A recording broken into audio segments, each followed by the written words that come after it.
कथा में संकीर्तन कराया जाता है। बोले कि राम कथा सुंदर, भगवान की कथा तो वैसे ही सुंदर है। राम कथा सुंदर कर किसे कहते? करिए हाथों को। राम कथा सुंदर कर तारी, राम कथा सुंदर करतारी और संशय विहंग उड़ावनहारी।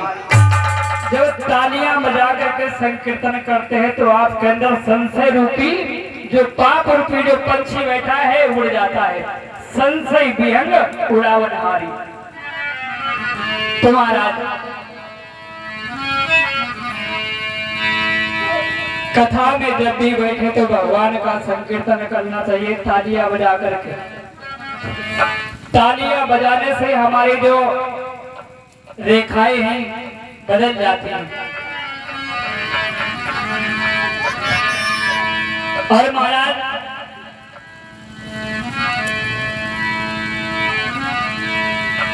हम देखते कि जैसे कथा हो रही है और महाराज कथा में बैठे हुए जो भी भाई बंधु, मंदिर में जाने वाला और कथा में बैठने वाला परीक्षित महाराज हर कोई भक्त नहीं हुआ करता।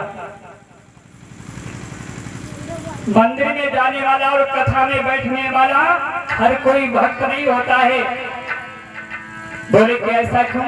भाई कथा में जब बैठेंगे तो कथा ही सुनने के लिए तो बैठेंगे, मंदिर में जाएंगे तो भगवान की पूजा ही करने तो जाएंगे, और क्या करने जाएंगे मंदिर? बोले कि नहीं, ऐसा नहीं होता। एक समय की बात है, भूतनाथ भोले बाबा कैलाश पर्वत पे बैठे हुए थे और मैया पार्वती, पूर्णिमा का दिन है, मैया पार्वती कहने लगी कि देखो भोलेनाथ, सभी भक्त लोग गंगा स्नान करने के लिए जा रहे हैं, सभी भक्त गंगा स्नान करने के लिए जा रहे हैं, और मैंने सुना है कि माता गंगा में जो स्नान करता है श्रद्धा पूर्वक तो उसके समस्त पाप नष्ट हो जाते हैं। एक नहीं, जन्म जन्म के उसके पाप नष्ट हो जाते हैं। तो जितने भी ने स्नान करेंगे सभी की मनोकामनाएं पूरी हो जाएंगी ना भोलेनाथ? भोलेनाथ कहते कि ऐसा नहीं होगा। बोले क्यों? भाई गंगा तो वही है, उसमें सब स्नान करेंगे तो सबका उद्धार होना चाहिए, सबका कल्याण होना चाहिए। भाई कथा सुनने के लिए सब लोग बैठे तो सबका उद्धार होना चाहिए, सबका कल्याण होना चाहिए। भोले बाबा कहने लगे कि नहीं, इसमें अंतर होता है, कथा सुनने में अंतर होता है। बोले कि मैया पार्वती कहती कि ये बात हमारे समझ में नहीं आई। अंतर किस बात का? भाव एक ही होगा जो कथा सुनने के लिए जाएगी, कथा एक ही भाव लेकर के जाएंगे। बोले कि ऐसा नहीं, चलो हम तुम्हें आज दिखाते हैं। भूतनाथ भोले बाबा ने क्या किया, एक कोढ़ी का भेष बना लिया, कोढ़ी बन गए, और मैया पार्वती वैसे भी सुंदर थी। जिस रास्ते से लोग गंगा स्नान करने के लिए जा रहे थे उसी रास्ते पर जाकर के भूतनाथ भोले बाबा कोढ़ी का भेष बना करके बैठ गए, और मैया पास में खड़ी हो गई और आवाज लगाने लगी कि भैया तुम गंगा स्नान करने के लिए जा रहे हो क्या? गंगा स्नान करने के लिए जा रहे हो तो सुनो, मेरा पति कोढ़ी हो गया है, थोड़ी सी मदद कर दो, मेरे पति को गंगा स्नान करवा दो। आवाज लगाती है मैया, हो जाने वाले दया कीजिए।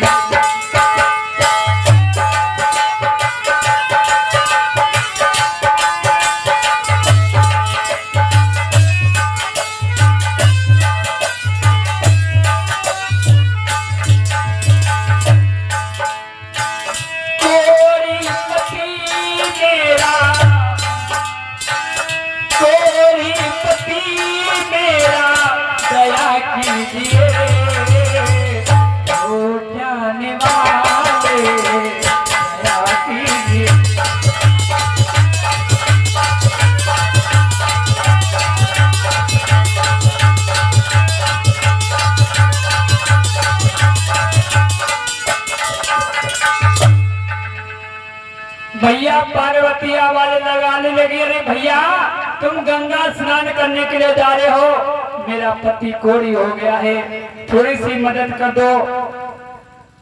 आज जो गंगा स्नान करने के लिए जा रहे हैं आप लोग जरा ध्यान देना।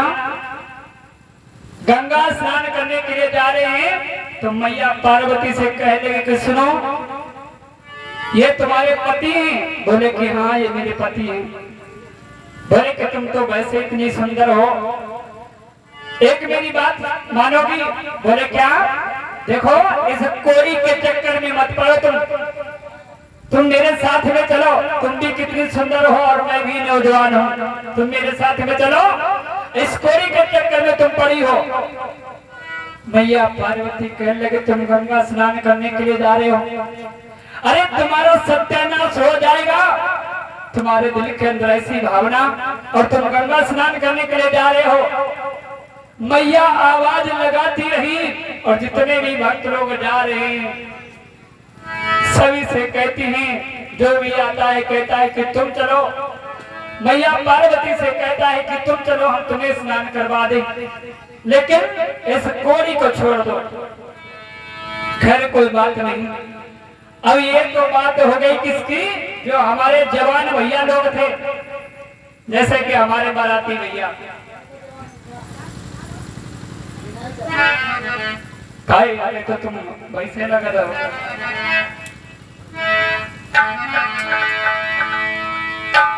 ये तो बात रही हमारे जवान भाई लोगों की। अब इधर बूढ़े लोग जो थे, मैया पार्वती विचार करने लगे, जो बूढ़े बाबा है, जो बूढ़े लोग जा रहे हैं, इनकी आत्माएं स्थिर हो गई हैं, अभी अवश्य हमारी ये मदद करेंगे। अब बूढ़े बाबा से कहने लगी कि बाबा तुम गंगा स्नान करने के लिए जा रहे हो ना, देखो ये मेरा पति कोड़ी हो गया है, थोड़ी सी मदद कर दो, इसे गंगा स्नान करवा दो। महाराज बाबा लाठी के सहारे से जा रहे हैं, आंखों पे चश्मा लगा हुआ है। उस बूढ़े बाबा ने जब मैया पार्वती को देखा, चश्मा उठा करके जब मैया पार्वती को देखा, अब देखिए 80 साल की उम्र हो गई इनकी, चश्मा उठा करके देखा, विचार करने लगे कि सुनो, अरे तुम इतनी सुंदर हो और इस कोड़ी के चक्कर में पड़ी हो, देखो मेरी उम्र बेशक 80 साल की है, लेकिन अभी मुझे हमारे अंदर कोई कमजोरी नहीं है, अभी मुझे नौजवान समझो। और सुनो, एक काम करोगी क्या?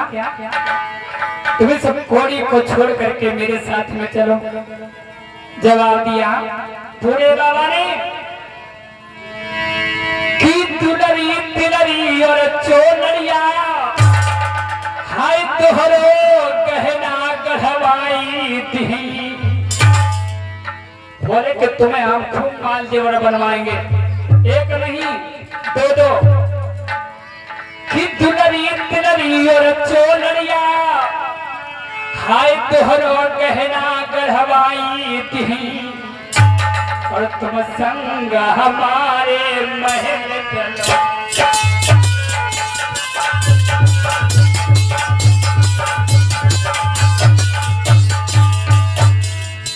तुम संग हमारे महल चलो, हम खाना खुद ही बनाएंगे।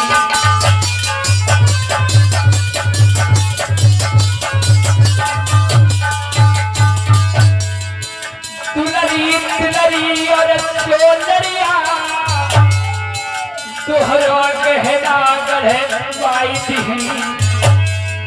तुम खटिया पर बैठ के मौज करो, तुम खटिया पर बैठ के हुक्म करो, हम खाना खुद ही बनाएंगे।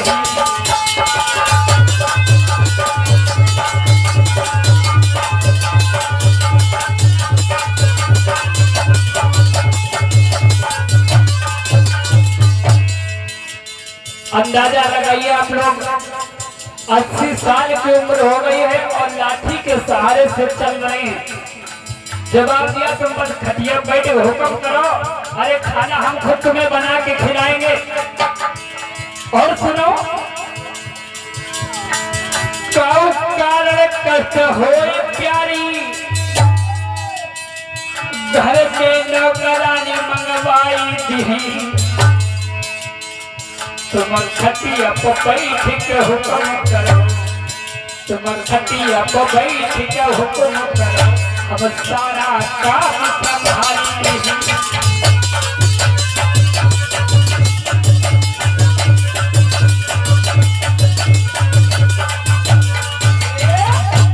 जवाब दिया है कि तुम मेरे साथ में चलो, तुम्हें कुछ नहीं करना पड़ेगा, हमारे ढेर सारा बाग है, 10 बीघे मेरे बाग है और तुम्हें डबल डबल गहने बनवा के देंगे हम। महाराज मैया पार्वती कहने लगे तुम्हारी उम्र 80 साल की हो गई, लेकिन तुम गंगा स्नान करने के लिए जा रहे हो, तुम्हारे मन के अंदर तुम्हारी ये भावना कैसी है, तुम्हारा सत्यानाश हो जाएगा, तुम्हें कुछ भी नहीं मिलने वाला। महाराज इंसान दुख का कारण इंसान का क्या है जानते हो? मनुष्य के दुख का कारण सबसे बड़ा क्या है? मनुष्य दुखी क्यों रहता है? हमारे अंदर जो एक मन है, जो मन हमें काबू में अपने बस में कर लेता है, तो जो चाहे वो करवाए, हमेशा इंसान दुखी रहता है। और जो इंसान अपने मन को अपने बस में कर लेता है, उसको समस्त सुख मिल जाते हैं। और ये कथा मैदान हुआ है हमारी बूढ़ी माता जी की तरफ से, श्री बाकी बिहारी समस्त की मनोकामनाओं को पूर्ण करते रहे।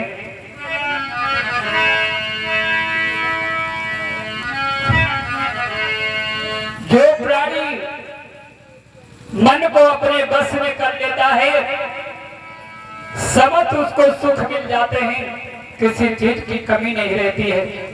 और जो मन के बस में हो जाता है, वो सदैव संसार में दुख भोगता है।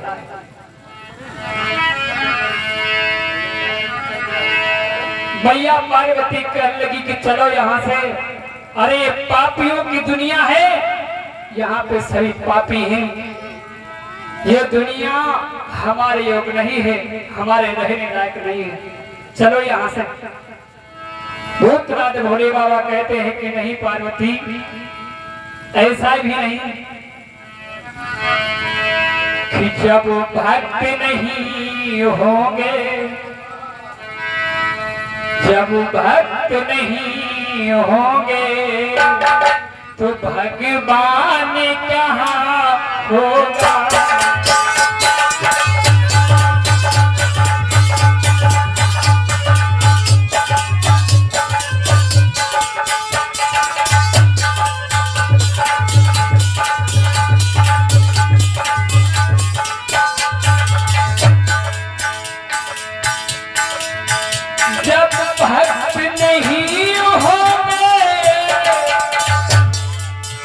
भगवान कहाँ होगा। हर एक समस्या का, हर एक समस्या का समाधान कहाँ होगा।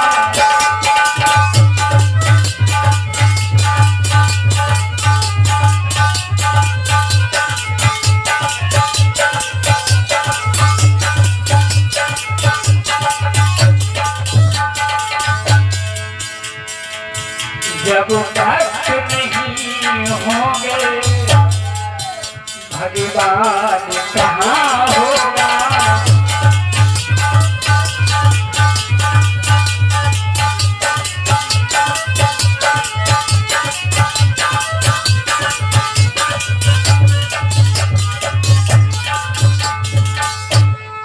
आज इधर भूतनाथ भोले बाबा कहने लगे कि नहीं पार्वती, ऐसा भी नहीं है कि भक्त भी हमारे हैं।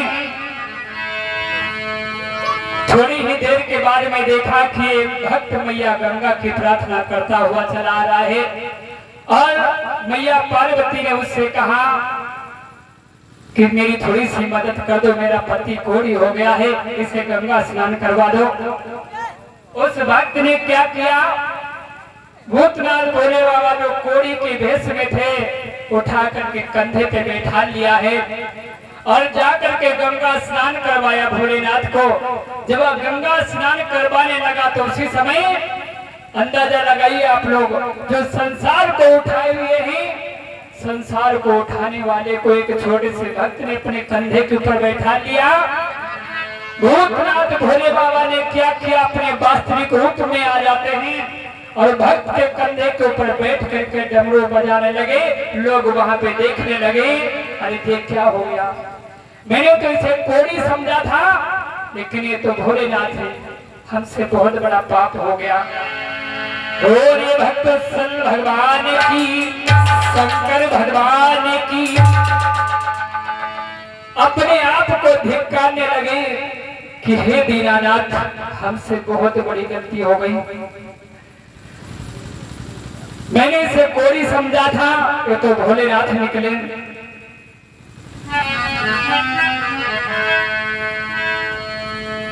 कहने के चाहते आप लोग ऐसी गलती मत कर देना कहीं। जहाँ पे भगवान की कथा होती, भगवान वहाँ पे अवश्य आते हैं। किस भेष में आते हैं, कैसे आते हैं, ये आपको समझना पड़ेगा, आपको जानना पड़ेगा, आपको भाव बनाना पड़ेगा। उसे पहचानने के लिए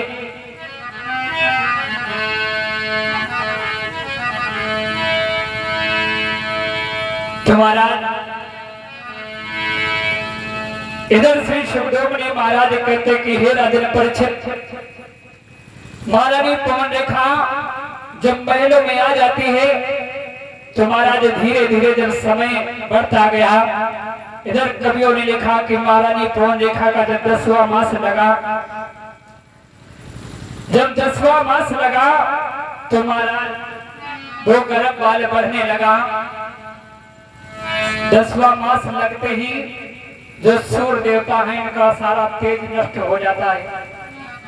जो नदियां थी, नदियों में जल सूखने लगा। संत महात्मा जो समाधि लगाए बैठे हुए थे, जो तपस्या कर रहे थे, उनका ध्यान टूट जाता है।